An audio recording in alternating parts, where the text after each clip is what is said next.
بسم اللہ الرحمن الرحیم رب اشرح لی صدری یسر لی امری واحلل عقدۃ من لسانی یفقہوا قولی۔ السلام علیکم ویئرز، میں ہوں آپ کا ہوسٹ، آپ کا دوست رضوان یونس۔ میں خود تھا کہ اپنی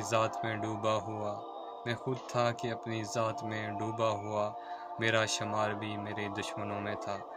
آج ہم پاکستان میں جس معاشی بدحالی و بے-روی کا شکار ہیں، اس کے پس پشت ہماری انفرادی سوچ ہے۔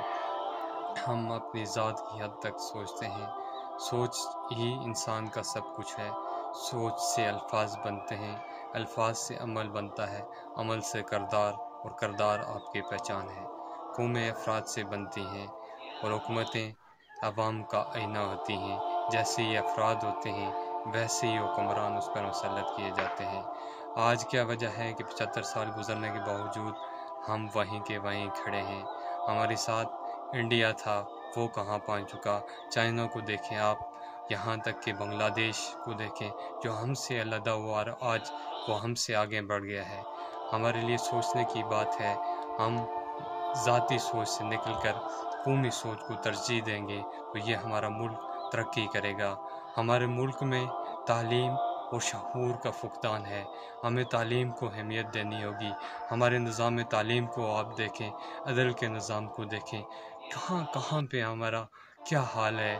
یہ ایک ٹکڑا ہے، یہ ہمارا ملک کس سمت میں جا رہا ہے۔ اگر آج ہم تہیہ کر لیں کہ ہم اس کو ٹھیک کریں گے، افراد ٹھیک ہوں گے، معاشرے ٹھیک ہوں گے، آہستہ آہستہ تبدیلی آئے گی۔ کسی خضر کی تلاش میں بیٹھے رہنا کہ کوئی آئے گا ہماری تقدیر بدلے گا، یہ نادانی ہے۔ آئیں آج ہم تہیہ کریں، ہم اپنے ملک کے لیے کام کریں گے، دن رات ایک کریں گے، دیانتداری سے کام کریں گے، بدعنوانی نہیں کریں گے۔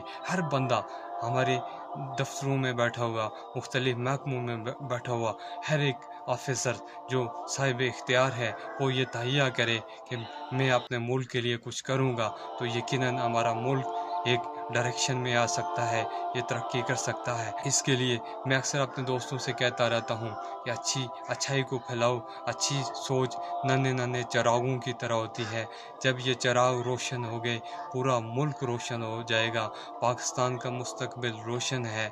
اللہ آپ کا حامی و ناصر ہو۔